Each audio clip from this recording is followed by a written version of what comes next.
All right. Let's we are live right now. I'm just getting the streams going. Francis, how's it going? How you doing? Good. God is good. Can't complain, man. Thank God. And of course you can't complain after being on that interview with Hormozi, getting the spotlight. Okay. Let me tell you the backstory to that. So Let's hear it, man. I want to hear it. So that happened a while ago, actually. It happened in November of 2025, actually. Uh-huh. Oh, So okay. so I was going to buy myself a gift because my birthday is in November, and I was thinking about what to do. And honestly, I was torn between getting a watch, which is kind of cliche, Yeah. or just something, or just doing something else. And I kind of like weigh the options, and I was like, you know what? I think a perfect gift will be some self development stuff, versus a watch. I mean, I still don't have much, so I never. Smart move, yeah. Self development. That's always good. And so it was kind of a last minute thing. I remember calling Alex's team and going, "Hey, I'm thinking about coming," and they were like, check this out, yeah. Extremely salesy. They're like, oh yeah, we're booked out for November. We can't get you in until January. I'm like, if January is the earliest you can get me, forget about it. I'm not paying. They're like, wait, hold on. They're like, yeah, let me go check. And then they came back and they're like, yeah, we can get you in for December. I'm like, I know it's next Tuesday. If you can't get me in next Tuesday, don't worry about it. Yeah. And then they come back a third time and they're like, you know what? We're able to get a cancellation. Just extremely salesy. Like everything they do over there is just sales upon sales upon sales, which was kind of an eye opener for me. Yeah. Everything they do. Anyway. They're on the script, bro. They're reading the script. They are militant over there. They are militant. And I'll talk about my experience there once we, get into it. So yeah, of course. But that's the backstory. You called and then you kind of went through their process. Because it was supposed to be a birthday gift for myself, and it was going to be a watch or that, and I decided, so you know what, let me go do it. But it was 2-3 days before the event, so it was almost impossible to get in. But somehow they got me in. Yeah. And that was how I ended up there. So it wasn't like something that I was like dreaming about for a long time, and I went to go do. It was something to do that would have been like a worthwhile, gift to myself. That's awesome, man. Thanks for giving us the backstory. So for everybody that's popping in, we're live on all streams, and anybody can watch this in the future. But basically, me and Francis are good friends. We've known each other for a while, and I reached out to him after I saw that video because my editor for YouTube was like, "Hey, you should do a reaction video to this," and I was like, "Oh," and then I noticed it's you, so I did a reaction video. I gave my feedback, sent it to you, and also wanted to get you on here and see what's up with what's going on with your business now, what your thoughts were on what he said, because I had a couple eye rolls in my mind when he was talking. I'm like, okay, and I'm not here to hate on Hormozi or anything. It's more of just like, it's easier said than done. And I wanted to get your feedback because a lot of the time when I see people stand up and he gives them the advice, they don't really. It's not like a really back and forth, they're not like, hey, well, I've done this and this. It's more of you just listen, and, right? Like I saw you were listening, but you weren't really, having the back and forth and being like, hey, listen, this is actually what it looks like. You got to look a little bit more in depth. So I wanted to get you on here to get your feedback and just chat with you. So for everybody that's coming in, Francis, you want to kind of just tell them a little bit about your business so they know who they're listening to, and we can get right into it. Right, absolutely. So, hey, guys, my name is Francis Willow. I am a real estate wholesaler for the most part. Over the past, I want to say, year and a half or so, we started doing a lot of flips. Like right now, I'm probably in 30-something flips across the country currently. So we kind of started in plenty of flips. Honestly, bad decision. I mean, we're making money, but the cash conversion cycle just sucks. Yeah, man. So yeah, I literally shut it off this month. I'm like, no more flips, no longer doing it. We're just gonna stick to what we're good at, which is just flipping paper. Okay. And let me ask you about the flips real quick. So is it because you're spread across multiple markets that's making it very difficult? And if you were to do it in well, maybe I didn't even ask you this. Are you flipping in just one market, or are you flipping all over? Yes, we're flipping all over the place. And honestly, if I was only doing 5 of them, I'll be fine. The problem is I'm doing 30 plus of them, 35 Yeah. of them. And, as much as, you leverage a lot of lending and, private money, it's still a lot of like capital involvement. Yes. Like the average flip, I'm probably into my own personal cash, at least 30 grand, at least that. So think about that across 30 something deals. And then um, I have overhead of payroll, I have overhead of marketing expenses. There's Hmm. still operational expenses, so it's just like bleeding money and just constantly out of money because Yeah. of what I'm saying? So for me, it was an experiment that was fun. You can make a ton of money. We actually had a $90,000 net closing today. That just came in. I just got the wire for That's on the flip. amazing. But then I bought that deal in January. This is July 28th. It's too I could have long, assigned it. right? I could have assigned it for like 45 grand, eight, Yeah. 7 years ago. You So know, yes, a lot of people don't realize that too, right? They're like, oh, I can make more money flipping, but it's like, look at all the opportunities that you could miss out on, and just the emotional the stress, bro. baggage, right? The stress, like I know you're stressing about the flips because, like, it, even if they do sell, and they will sell eventually, it's still on your mind. Right. And then it's not as exciting. Like, so I mean, I had a meeting with my dispo team yesterday and I was like, listen, moving forward, we are not touching any flips anymore. Because you're dealing with contractors, it's always invoice after invoice, you don't need to be paying. Like, we are wholesalers. Our job is to negotiate killer deals and sell them and get out the Yeah. way. I'm Yeah. not in the business of taking title. Now I'm getting, like Taxes and violations. Yeah, violations because I'm not cutting the grasses and like how houses are flooding on me because mid-renovation. It's just like, this is not what I do. yeah, man. Well, I'm glad that you're done with it. I am done with it. I mean, but then don't get me wrong. I think it's a great business model, but I think flippers should flip. I don't think wholesalers should flip. Yeah, yeah. I feel like those are two different business models. They are two different business models for sure. And so let's talk about what got you into, let's take on some of these flips. Is it because you weren't able to find cash buyers for them, or were you like, hey, I can make way more money if I flip it? Like, what made you make those decisions to start flipping? Accidentally. So I'll tell you the story how I did the first one. Yeah. The first flip I did was day of closing. Mind you, it was a $7,000 assignment deal, and we don't normally do those, but between looking for a buyer and just not being able to find somebody that wants it, we found someone at $7 grand more. Like, just sell it to him. Yeah, just get it. Day of closing, buddy shows up and he's like, well, I need an extra 30 days. And the seller's like, I can't. Like, you're gonna lose the deal. And so I sat down with my team, just like, why don't we just buy this thing? Yeah. And it happened to be in one of the markets where I own a bunch of rentals and I kind of had a crew out there already. And so I was just like, so I asked the seller to give us a week extension, which they agreed to. Mm-hmm. I called my buddy, who's my private money lender. Purchase price was $120,000 at the time. And he was like, yeah, I'll give you 115 grand on it. And, you got to come out of pocket 5 grand plus closing costs. And you're like, that's easy. Yeah. Like, okay, cool. So I get the contractor in there and I get coded for $35,000 in renovations. ARV was $240. So I was like, well, I can flip this house and make way more, right? Yeah. And so we do it. Luckily for me, because it was my own crew, I'd worked with them for many years. They moved into the property and lived in there, and they flipped that house in, I kid you not, 9 days. I'm not joking. I love that, man. So like, it was so like, everything was so seamless between like getting the funding and getting the work done. We put that thing on the market day one. We got an offer at ask. We make 52,000 on the deal after versus zero. I was like, how much money have I left on the table my entire life? Yeah. And that was where I fell for it. And so I just started like, so we will flip first before we even assign. And now I'm just like, you know what? But then every other deal since that first one has been a total opposite. It takes forever to find contractors. The lender's rates are just expensive. You never sell them for what you want to sell them for because you keep dropping the price on the market every week to get activity.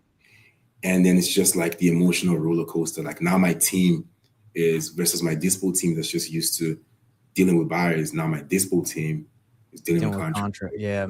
That's not what they're used to, Yeah. So And obviously, if all the flips would have went like that first one, yeah, you'd be flipping nonstop, right? But Yeah. it's when they don't, right? Yeah, that makes complete sense. You know, I got caught when I was in COVID. It was so easy to flip houses. You know how it was. Like you could just take anything. So we were flipping a lot. And then when the rates changed, we got wrecked. So it's like even if flipping is good, like it's just dangerous, right? Because you got so much tied up in the properties. Yeah, I I think it's agree. dangerous. I agree. So I agree. Again, I think it's a model that works 100%, but I think flippers should flip and wholesalers should yeah, just hold. yeah, agreed. Wow. So let's so your business right now, you've shut that down. So you're going, okay, we're flipping paper, we're doing novations Yeah, and seller finance, so like yeah, the extra that's it. strategies. That's it. That's We're it. not gonna Yeah, flip. that's it. I mean, I will flip a sub to the deal though. Tell me If I about need, that. Like if they'll give you sub two like financing, you'll flip it. Is that what you mean? Like you'll flip the house? yeah, because a Just lot kind of of the money I lose on flips, lose technically on is on financing. lending costs, on Yeah, yeah. finance. So if I get if I can get into a house for like five K down or $0 down, and then the mortgage is like $900 a month, I don't care if I hold it for 12 months. The problem Yeah, is that's true. my lender is super expensive. Yeah. What are you doing? Like 12%, 14%? What did they got you? So for instance, the one he gave me 115 for. So we just do, hey, I'll give you 115 grand, pay me $15,000 back in 4 months. That's kind of how Okay, we do. so it doesn't really break it down with like 2 points, 12%, No, 13%, it's just whatever. flat. It's flat because it's somebody I know. It just has a bunch of money sitting around. That's And good. the problem is when it doesn't sell in 3 months, and he starts charging you per day penalties, and that's where I start to panic because I'm like, Yeah. every day I'm holding on to this house, it's costing me $140 a day. Yeah, he's hitting you with that interest. Yeah, that's rough. And that's the hard thing with traditional wholesale, not traditional wholesale, but traditional real estate is like, you know, financing. When you try to get a buyer to buy your house as traditional financing, it can take a long time and a lot of hurdles happen, right? So Yeah. man, it's crazy. So let's talk about I want to get your reaction because I watched the video. I heard what Hormozi said to you. You told me you're averaging anywhere from 250,000. You've had some good months at 700,000 gross, right? Yeah. And you know, he was like, "Yeah, that's crazy," and that is good, man. You're crushing it, and I'm proud of you. That's amazing. But what he was saying, you know, what you needed to do is all sales. And I agree. So I agree. Like, I do think it's like with the business we're in, it's sales and marketing. But give me your take on what he was saying. I want to hear what you thought. Like, okay, I mean, I have been to a lot of events. I don't go as much as I used to go in the past. yeah, Because for reasons like this, right? There are a lot of people out here that are experts who are trying to teach you stuff that they don't do, they don't practice, right? And so I will say that Alex is one of those guys that, I mean, he has earned his stripes as far as if he wants to sit there and tear down my business. I think he's in a position to, not because he's Alex Hormozi, but because, again, like every single step of the way from my very first phone call to them, they were just trying to sell you. I mean, every single step of the way. I'll tell you something fun that Alex does at the end of the events. Just throwing this. When you're leaving, so you picked up your bags and you're walking out, right? Somebody runs after you. It looks accidental. Hey, Francis, Alex has a letter for you, has a note for you. wow. Every single person, they do it to every single. So like you feel special. It's handwritten, has your name on it, but that's a sales pitch in itself. It goes to every single person. How I know that? Somebody went after me and I told him, just watch. When you're leaving, they're gonna run after you and give you an envelope. And he calls me. He's like, "Yep, they did that. Handwritten envelope. Alex said I should give you this." Right. That's so I'm funny, saying dude. like somebody like that telling you about you having a sales ops issue. It sounds like he knows what he's talking about. Right. Right. So for me, I will say like after the events, there was a lot of soul searching that needed to happen. I want to say it shot my confidence a lot. Like just seeing like somebody like have an operation that's that efficient. And it almost feels like everyone is for lack of a better word, it felt like he had a bunch of like robots. As I was literally about to say, robot. Everyone was in cadence, not in a bad way. Like everyone was in cadence. Like everything was structured, everything was organized. So it was, for me, it was inspiring to see that, but it was also like very deflating because I'm like, where do I start from? Yeah. And, It and feels and the like, question, my question is, do you even want that? Like, do you even want a system like that? I mean, if that's what guarantees results, then I mean, you get what I'm saying? If Yeah. that's what it takes to get consistent results, right? Then why not? So the reason I went there was I had two major issues. I knew I had a sales ops issue as far as like how do I get my people to sound the same way on every call for the most part. And the Hmm. second issue, which was more pressing, was I'm finding it hard to attract the best talent. I'm having a hard time doing that, Yeah. right? For some reason, I can't get like the best talents to come work for me. I Hmm. mean, I do have a sprinkle. Like back then, I had a sprinkle of good talent, but like it was just 60% of the team is great, 40% don't need to be here, Yeah. right? And so those were the two questions I needed answers to. Did I get the answers I needed? Yes. But it's one thing to know what to do, it's another thing to master the art of actually executing it. And so that's what the vast 8 months has been about for me is okay, now I have the blueprint for what I should be doing. How can I hone the process into where it is repetitive and replicable even without me, being the operator? Yeah. What did you do, or what are you doing right now to attract better talent?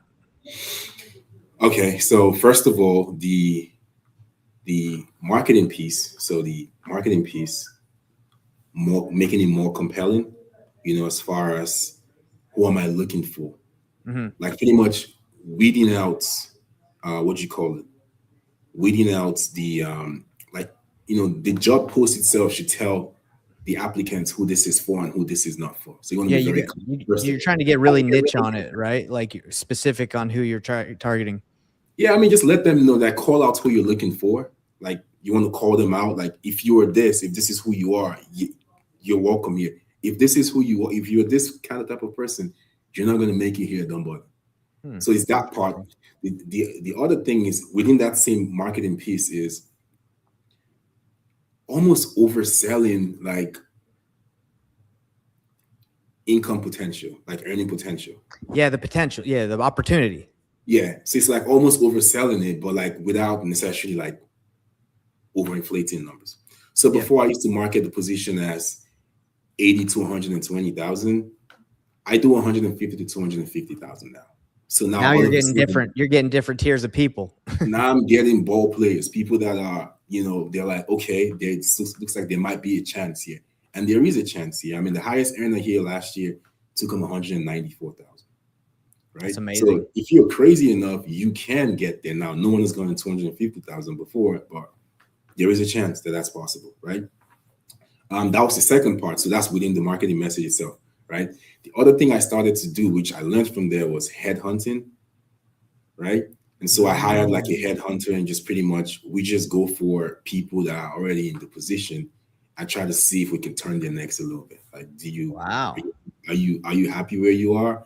Now I know some people think it's not a fair game, but honestly, if you have talent that doesn't feel happy at your operation, then that's your fault. That's It's not. business, man. That's just how it is. Like people are always high talent is always sought after. It's not like you can't just expect your Right. best guy not to be looking if you're not satisfied with the culture, the environment. Yeah, right. So I mean, just these three things mesh together with like streamlining the whole interview process, just making it more professional and more like, okay, it's not 20,000 steps. It's like 4 steps. You get an overview from the very beginning as to what to expect. So you're not like in the dark as far as what next and what not, right? So just doing all that to make the process a little bit more streamlined for the candidates. Um, and then yeah, and just like selling them this dream, that overselling the opportunity, I want to say, right? How much when you're talking to them about the opportunity, do you involve real estate, like owning real estate, anything like that where they can see like maybe potential to own real estate? Because I feel like that would attract like a different tier if they're like, hey, there's opportunities where I can get equity, I can do, what I'm saying? Like people might like that. I don't know if you've used that. Yeah, so I will say that when I first started hiring, I used to do that a lot. I didn't think it's brought me any. Yeah. I didn't think it was working back then, so I don't do it anymore. Hmm. However, I do know that people in general, I mean, I think it's more attractive to people I personally, I could be wrong. When you tell them, hey, you can earn X amount of dollars, and you're welcome to partner with us on deals moving forward. So Oh, it's your money.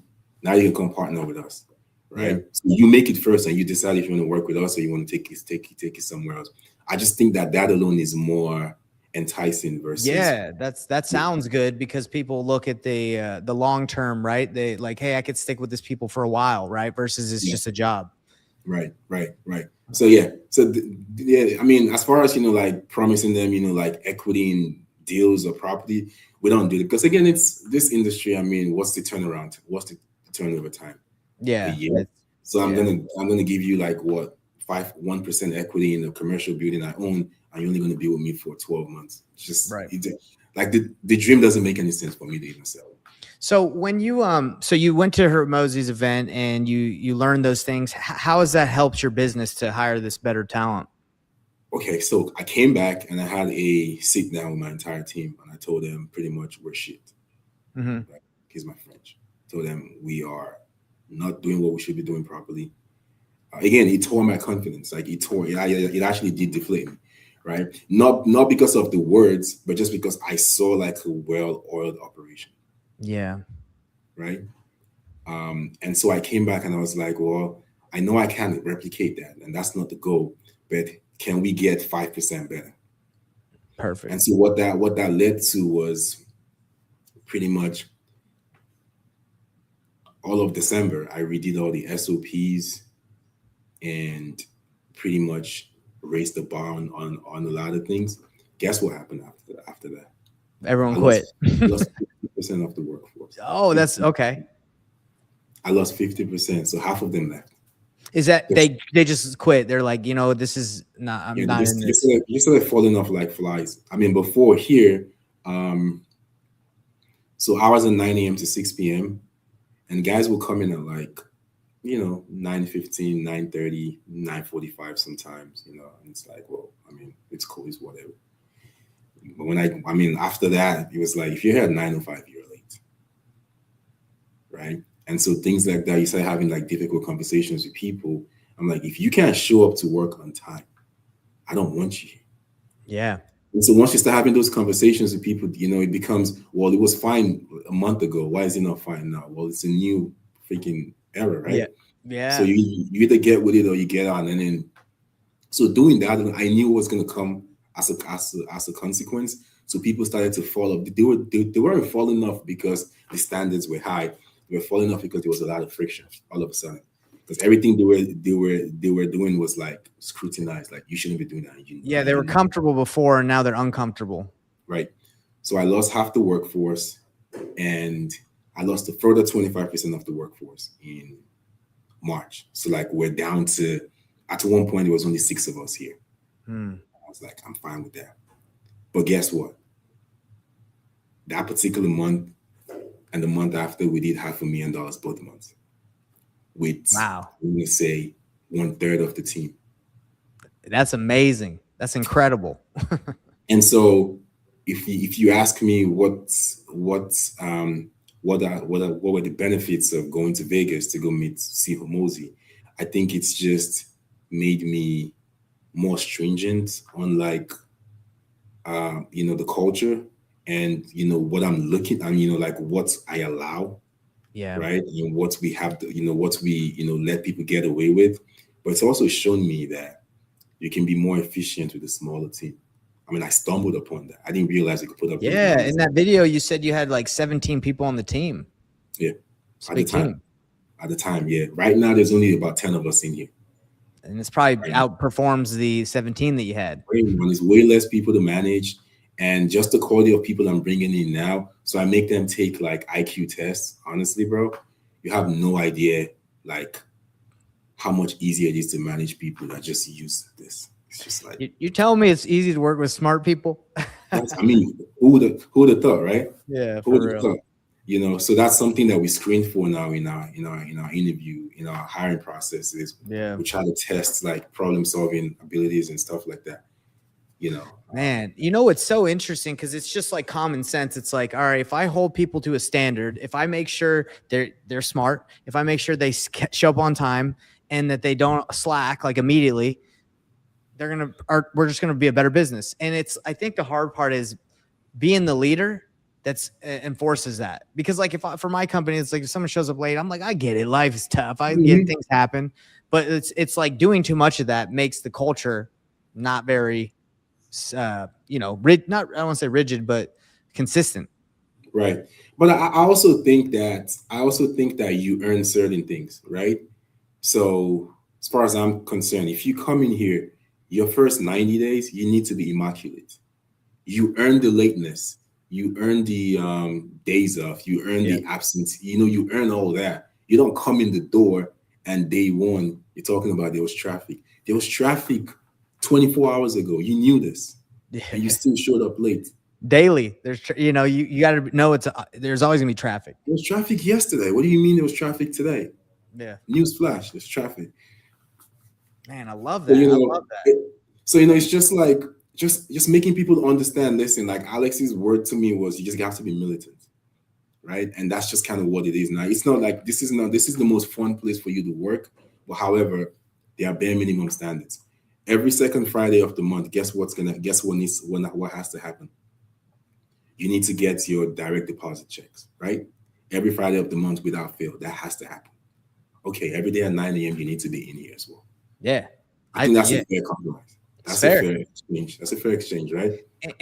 And I think like just setting the right expectations is probably the most helpful thing, because you got the people out that were used to other expectations, and then you got brand new people in, and you set those right expectations so they're cool with it. So yeah, I think that probably has a huge it's getting it right from the jump, because if they come in and that's just what the rules are, it's easier for them to it's changing the operating system of the people that have already been there before. And that was kind of why I'm going to go very, very hard on them and let the ones that want to fall off, and let me see who I'm left with. For sure, man. Wow. So I'm curious, you're doing tons of volume, tons of the deals and making a lot of profit or gross revenue. How much marketing spend are you I'm curious, if you're open, like how much are you spending in marketing every month? It's gotta be huge. So last year we did 1.2 million last year. So about $100,000 a month, roughly. In marketing, yeah, right? Just on Google Ads alone, yeah, and that's all our marketing channel. But this year, just due to the the team's size fluctuating right now, honestly, we're operating at around 50 to 60,000 a month, because that's about how much the current team can. I know last time we spoke, I think you were having need to sell my house faster. A certain company run your PPC, or is it in house, or you still have that company? I still have a company doing it for me.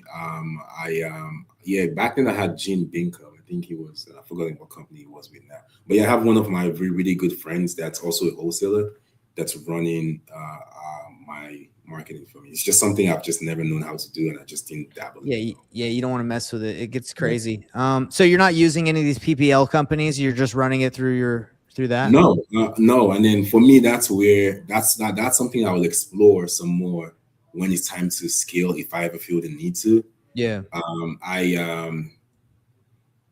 For some reason, I don't know. I mean, and I don't want to say the wrong thing here, but I'm not sure if these PPL companies are like generating, Facebook leads, YouTube leads. Yeah, you want legit leads straight Google. Just Google. Yeah, I mean, I'm not saying you can't convert those Facebook or YouTube. I'm just like, it takes more. It just takes more. Yeah, my team is not used to those quality of leads. So like the last thing I want to do is put them under pressure while giving them lower quality leads. You know what I'm saying? So it's just. Yeah. One of the benefits I see with the PPL companies, I do know they're buying each other's leads. They're selling multiple, it's obviously not as clean as what you got, but their return policy seems pretty crazy. Like that if you don't get a hold of them or they don't want to sell, you get the money back. Obviously, you don't get that with what you got. When you spend the money, you spend the money. February of this year, I actually did my marketing analysis for last year. Again, we spent $1.2 million. Yeah. On marketing last year. And we generated, I could be wrong now, but I think it was somewhere around 8,500 leads last year. Maybe 8,500 or 9,000, call it that. Do you know that 2,500 of those leads were just duplicates and spam. Even 2,500. yeah, and I know you probably have all those recaptchas and you get all those things probably to stop all Right, that. But it's, right. So I was saying, so if we have 20, call it 2,000 leads that way, what you call that way, spam leads because we tag them spam. Our average cost per lead last year was 189,000, right? So if I do 189,000 times 2,000 leads, wait, that's average cost per lead was $189. sorry, $189. Yeah, sorry, Yeah. $189. Yeah. So if I did $189 times 2,000, Yeah, that's a lot of dough. with $189 times, I'm sorry, 2,000. Oh, good. It's all good. So 378,000. $278,000 in spam. Was what we spent on spam. And so in that moment, I called in my director of acquisitions and I was like, we need to go PPL, bro. Because if we went PPL, that would have been 378,000 that we could have spent on actual leads. Right. And at a 4x return, we left $1.5 million on the table last year from this current spend. So we made the resolve, we're going to switch to PPL. This was February of this year. But when I started doing my research into PPL, and I'm like, these are not like actual like Google leads. These are Facebook. I'm just like, I don't want to deal with that, man. I don't want to deal with tire kickers that I'm not ready to sell. And then, it just takes forever for us to close. Like my team is used to, we call a lead. If it's a hot lead, we'll probably get a deal today. I don't want to have to chase a lead down for 6 months before they're ready to sign. Not saying we don't do that. Yeah. But that can be the norm. Yeah, I do believe that a lot of the marketing that goes out with PPL, a lot of it is like to attract the tire kickers. Like, hey, do you want to know what your house is worth? Have you thought about selling? Right? They're just trying to get people in the process. And yours is like, yo, do you need to sell? Yeah, like right now, you're ready to sell right now. Again, I'm sure it works. I'm very sure it works. I'm just saying. Time. Yeah, with time. Yeah, for where my business is right now, I don't feel like I have the bandwidth to take that gamble. You know what I'm saying? Like I just feel like that's just a gamble that I'm not in the position to take right now. Yeah. I would agree with you. Now, the one caveat would be like, if you wanted to dabble in one of these providers and just see it, like, because, honestly, with the amount of money you're spending, if you got introduced to like the owner of one of these companies, maybe you know them, maybe you know some of the owners, but if you're like, hey, you run mine legit, and you can expect me to be spending this kind of money every month, they're going to treat you with the royal. I think they'd be treating you with the royal, whatever you want to call it. They give you the royal treatment. I have tried, because I know some of the owners, and I have tried to like personally say, hey, can you put me in contact with them for this particular reason? And I've just been told, yeah, the owner doesn't take sales calls anymore. Okay. Let me let me connect you with the guy that I know, Property Leads. I don't know. Do you already know the guy, Property Leads, the owner? No. Because I'm like, dang, I feel like he would help you out, right? Because like, I know him, but he just never took that call. Okay. Yeah, he's what I'm talking about. He didn't tell me that. His team told me, hey, he doesn't take calls anymore. I'm like, well, that's weird. And then they keep harassing me every day. Hey, when do you want to sign up? I'm like, I told you what I wanted already. Yeah, no sweat. Yeah, and I know like there's other lead sources, but they're going to give you the tire kickers. They're cheaper. They're like $50, $75 per lead, but they're not going to give you honestly, I think I would much rather pay double, triple, and just get like legit sellers. You know what I'm saying? Yeah, and it slows down the whole machine too if you just have a bunch of crap in there. Like, tell me how your operation works with like the follow up. Do you have like leads managers just filtering all day, or like? Yeah, so I have two. As of today, I have two VAs actually that just like boom spam the entire day. So I have 29,000 leads right now in the CRM over the years. And so the two lead managers just like spam, and then whatever they revive, they push back into the funnel. However, I did have a call with a company a couple of days ago that's using AI to just do that. Right. I've heard that. Are you going to start implementing that? Yeah, I actually plan to sign up this week because. What's the company? I might have heard of it. I think it's Steve Strang's. Okay. Yeah. Steve Strang's company. I've forgotten. Objection Proof AI, something like that. I think that's the name of it. Yeah, they basically text. They send them for all these workflows, right? And they just get the AI to try and get people to book calls, right? And I've heard the conversation. No, like they don't text. They actually call the sellers. They call they yeah, they have the I've heard the conversations too. It seems pretty legit. Now I It would is. know if it was somewhat like not real, but maybe a seller I probably would never would suspect. Nah, I heard. I heard the calls. Honestly, it was hard to eat. I mean, you would tell eventually, but by that time, you're too far into the conversation. It's not. I've had one of those AIs call me before, and I'm just like, this is a robot from literally Yeah. hello, right? This one, it was hard to tell until like much later. Until I think the AI started that's glitching a wild. little bit.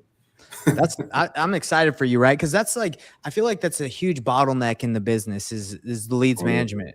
It's like, man, two VAs, like even if you had five, like a lot of people aren't going to answer. Like you need almost a system that's like not Right. not real people to just follow up and get them on. The closers are what's important. I don't think ever that's going to be automated, in my opinion. Maybe, I but agree. I agree. I definitely. That's what I think. But I feel like, can you imagine if you're able to like automate the lead managers and just hire strictly closers? dude, that's the business I think is my dream. It's just like just put me on the phone or put my people on the phone with qualified opportunities. That's it. Period. Yeah. Don't talk to anybody else. No follow up. Right. Yeah. Yeah, That's what makes the business tough is the follow up, yeah, in my opinion. yeah. It's like all those conversations that your people are having where they shouldn't be having. Yeah. Like yeah. What I mean, I don't need a closer to ask a seller the age of the roof. Anybody can ask them that question. Yeah, exactly. I'm I don't saying? even want to ever talk about the condition of the home with the seller. Like, I don't even care. I want to know the motivation and how are you ready to go right now? That's like what I want to know. Yeah, honestly. So yeah. But yeah, how's it going with you though? I mean, I know you started doing. I know back then we're doing a lot of JVs. Is that Yeah, man. I'm still kind of doing the same thing. I haven't gone to the Hormozi event and really just like got it super dialed in. My business is kind of just chill. You know how it is. Like people are showing up late. Let's be real. I show up late. There is a place for that. Now I want you to get where that came from. Honestly, it just came from at that time I had a 187K, 190K overhead thereabouts. Yeah. So it's just like I'm literally one bad month away from crapping my pants. So it's just like, how do I make sure this thing can run efficiently? Yes. And I'm right there with you. So let me tell you about my business, completely different. So when we talked back in the day, I was doing JVs. I had just left the company that had the large overhead and the multiple team and making sure we got in there, came to work on time and all that stuff. And I didn't really want to be in that position or run that. So I went just small. It was just me doing JV deals and networking and helping people learn the business. So what it is now, it's just me and my business partner. And what we do is we try to bring in people who want to learn this business and we try to partner with them on deals. So they'll come in, they'll do the marketing, they'll spend the money on marketing, they'll generate the opportunity, and then we get involved if they need help closing it. So it's like, it's small, but the overhead is really nothing, right? There's no expenses. So we're like, I'm not losing any sleep because the students or the clients, they have the expense, right? They're paying for the marketing and for our time. So, why would someone come to me and pay me to teach them and how to build the business and all this? Because I have the experience, right? And I can make sure whatever money they spend, they're not lighting it on fire. Because how if you're new and you spend $1,000, $2,000 on leads, well, you don't necessarily doesn't mean you're going to make money. You could be going against your team and they could be locking up all the deals and they could be losing. So, I look at myself as like, I'm an insurance policy for people who want to get into this business and want to make sure, cause we'll hop in, we'll do their deals. We'll close the deals with them. And then we split the fee 70-30. If we negotiate, we get it under contract and we dispo it, we take like 70% and they get 30. If we just have to dispo it, we'll take 40 and they'll take 60. So it just depends on what they do. And then our goal is to teach people how to do this business through deals. And then once they've done enough, they feel comfortable enough, they fire us and they just do the whole thing themselves. That's kind of what, so it's just me and a business partner and a VA. Like I said, it's pretty chill. And, I would be just like you if I had that overhead. I would be like, man, everybody, if you're not here, you're all gone because I don't got time to waste. Yeah. I see where you're coming from. Are you still in one market or are you doing deals everywhere? Just wherever the clients are working, that's where we do the deals. Yeah. You used to live in Utah. I think you moved to Canada, no? Yeah, I live in Canada right now. Yeah, so I'm out here in my little shop. I bought a little farm, like a Nice. little tiny farm. So I'm out here in my mechanic shop. It used to be a mechanic shop. I turned it into my office, and yeah, man, Nice. life's pretty chill here. What part of Canada are you? Toronto, like if you Oh, Ontario. gotcha. Yeah. So I live north of Ontario. North of Toronto, about an hour and a half, and that's the business I have right now. And I understand your ambition to go more and do more. Like right now where I'm at, I feel like I'm just kind of like in a waiting mode before I like go deeper into something. Yeah. Does that make sense? Yeah, no, it makes plenty of sense, Nathan. I don't think bigger is better, and I'll tell you personally. Like, I feel like if anyone can say that, I can say that for sure. Bigger is not always better. Again, like I said, it's just more overhead, more stress. You don't even make that much. You don't make that much more money versus you, where overhead is bare minimum. Everything you keep is mostly profit. Right. So it's a lot. I mean, it's better quality life. I know. I know. But, you can't. But what you're doing is, as you try to achieve more and you're more ambitious, like there's growing pains, and that's why it's not as profitable. But if you keep going, then it's like astronomically more beneficial, right? Because then you learn all these things. But you have to, like, I remember when I was trying to grow my wholesaling business to a certain point, like we weren't that profitable because we were learning and failing as we learn. Do you is that kind of the same thing where you're you're learning? Yeah. But then you're making costly mistakes that's then making it not as profitable as it should be. So yes, you make 700 grand a month, but I mean, how many mistakes did you make? How much? What were the cost of the mistakes you made to make 700 grand? Yeah, right. What I'm saying. So now I know how to make 700,000, but it cost me 550 grand to make 700,000. So what am I really doing? You know what I'm saying? Yeah, man, that's exactly right. And that's why like content, I struggle to make content sometimes because we usually just show like the result or like what the gross is, but they don't get to see, and nor do they want to see like everything, but there's so much involved with making, like you said, 750. Like, was that like a couple deals that accumulated that month to close and it just blew up, and then the next month wasn't that big? That's real estate. It's going to ebb and flow. I agree. I mean, the goal for me right now, and I have it written here on my wall, is I'm calling it caps. I'm capping it at 750, and that's the number that I want to staff up and bump up marketing to where if the business can do it, I'm just gonna clip it right there. As far as we're not growing it anymore. And here's why I'm saying that. I'm not saying that because I want more money. Or because I need more money. I think it's the person you have to become to earn that, for one. And it's everything you have to learn, like you said, the growing pains, everything you have to learn to become that person that can then translate into your next venture.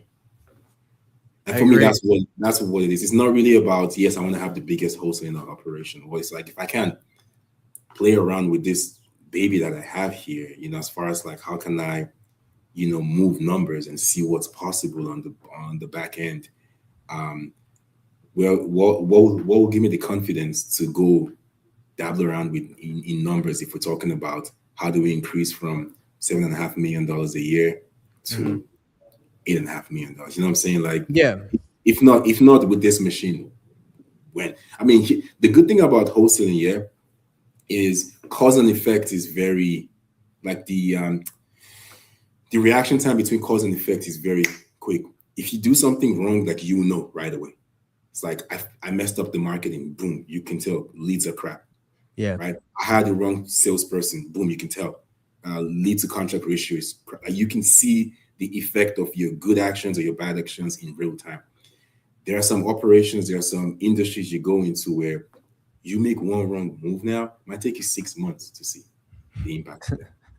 And that's rough. That's real what rough. I'm saying. So like here we can actually correct ourselves quickly and go, okay, no, I'm not doing that anymore. Let me do this. I'm no longer doing direct mail. Let me do PPC. I'm no longer doing PPC. Let me do PP. And you can see the results right away. That's true. Yeah, it's kind of the same thing when our industry too, when we're trying to attract the right client that we could work with. Like if we do Facebook ads to attract the right client, and within a week we know, not even a week, even a day, depending on how much you're spending, you can see, Yeah, okay, this is not generating the right opportunity or talking to the right people. So that's true. Like, and you need that. I feel like, especially when you're an entrepreneur and you're starting, not even starting out, but you need to know the result of something quick, or you'll right, get. Yeah, that's kind of the hard thing about flipping, is like you do all these things hoping for a result, but you don't really know when that's going to hit. That's right. the And then tough you part, get to the end and you make 5,000. bro. The worst thing I did was a 3 year, no, it was a novation, but it took like 3 years, and we made like $2,000 on it. Why don't you terminate the deal? I'd call the seller and be like, hey, cancel the contract. I'm no longer Dude, interested. it was one of those where I forgot I even had it. I was Oh, just like, you know what I yeah. mean? It's just smart. I just left it on there because I told him, I was like, look, you live in an area that nobody really cares about. It was like Del Rio, Texas or something crazy that, anyway, that was back in the day when I thought it was going to be juicier. But Yeah. you know what ended up making it not so juicy is there was a family inheritance involved in liens and stuff. So when I Mm, thought we had more money to make on it, it got eaten up. So it's whatever. yeah. That It is what sucks. it is. Man. Yeah, I know. So let me I'm really interested. So with your business, it's nationwide still, right? You're still running in different like your ads at different markets. Pretty much went back the last 4 years, right? Took all the closings we've done, right? And all the ones with the largest spreads, just narrowed that down. That's kind of what we do.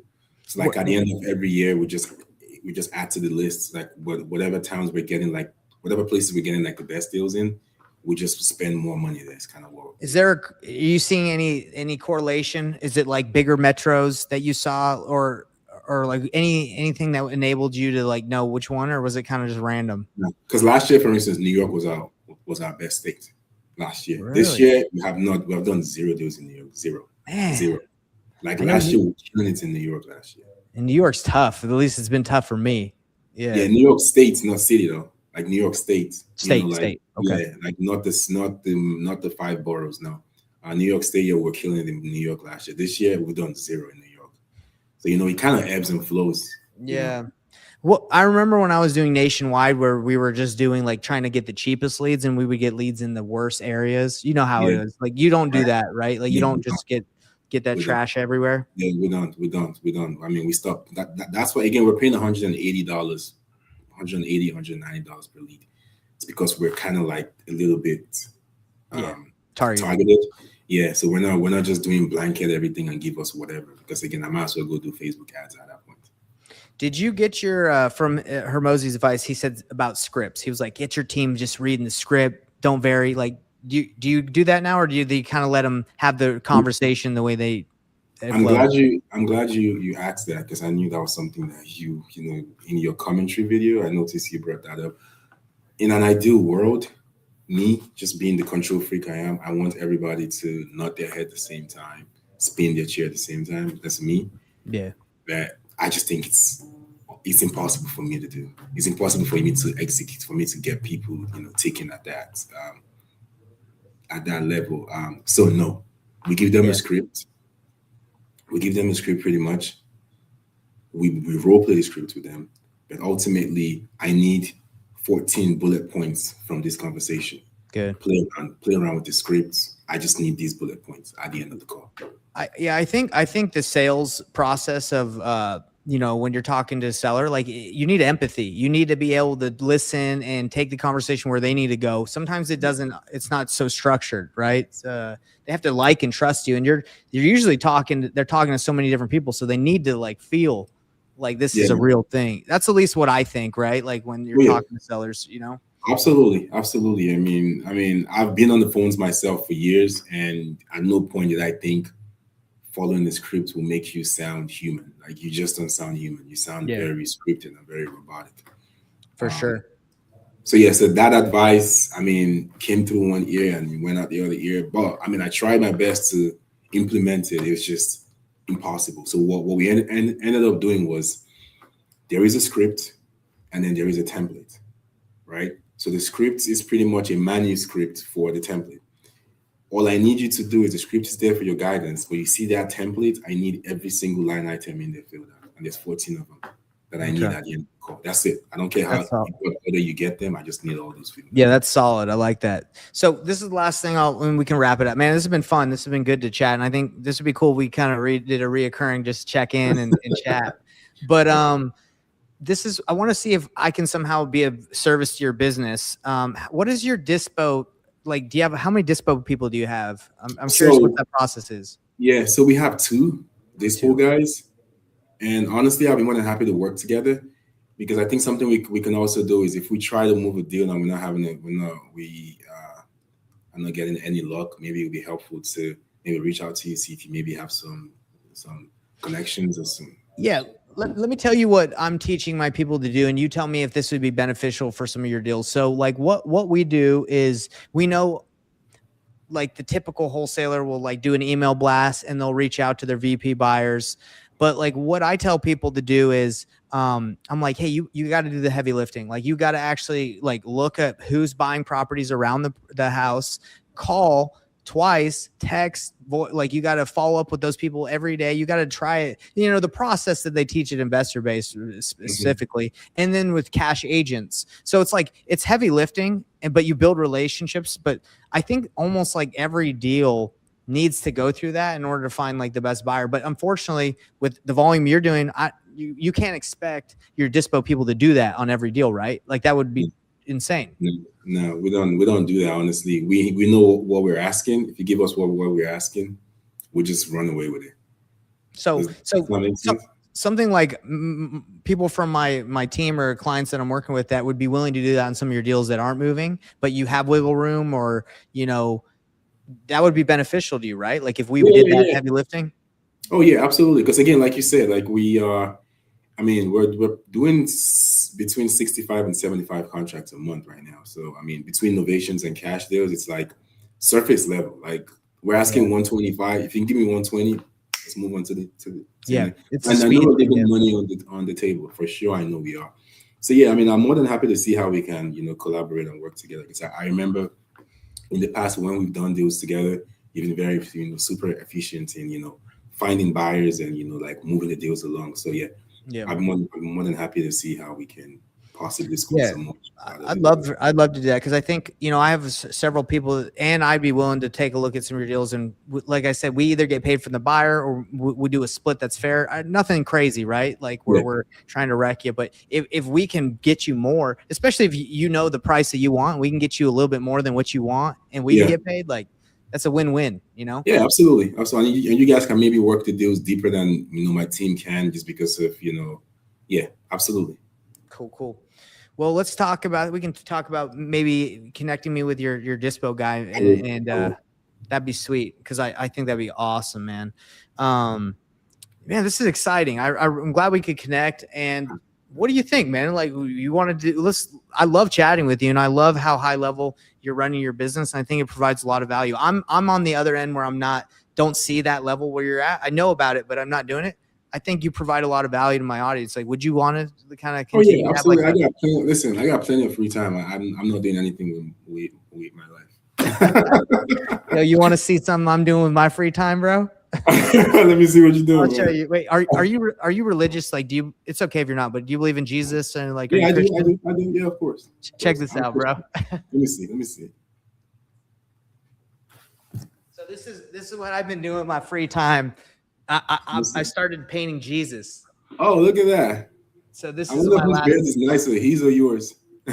Sorry, what? I wonder whose beard is nicer, his or yours. Yeah, it's pretty nice, right? Like he's got a good beard. But anyway, he got you beat, though. He got you beat. I like it. Okay. Anyway, I'm not perfect, man. What? What do you paint? Is that paint or is that mud? It's acrylic paint. Oh, really? So yeah, I've just been painting. It just looks kind of muddy, But I've been doing that for a couple weeks now, just because I wanted to work on a habit with my hands and use. It helps with focus, right? Like reading, writing, painting, drawing. It helps with your brain. Apparently, I agree. I got into reading books this year. I've read the most books this year, and I've read my entire life. What are you reading? I want to know. Just anything. I'm telling you, like I read like. I went through a phase when I just used to buy a bunch of books. Like if I'm on social media and somebody suggests like a self-help book or like I'll just order it. And at one point I had like maybe 40 or 50 books just sitting there, and I just started reading all of them this year. So now I figured out how to read a book a week.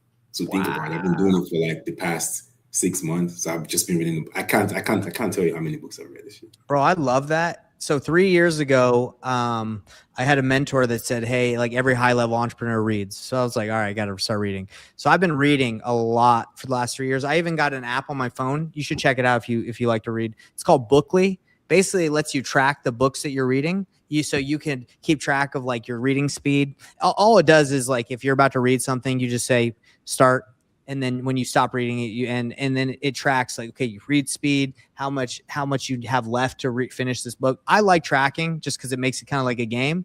Yeah. But I've read a ton of books. You know, I don't know if you're interested in this, but these are one of my favorite books that I've been reading. Not recently, but Fyodor Dostoevsky. He's an author. He's a Russian author. He's written a lot of great novels. Like some people say he's one of the greatest like novelists ever. So Fyodor Dostoevsky, check it out. Like if you want to get into like deeper philosophy and like that kind of stuff, like I see.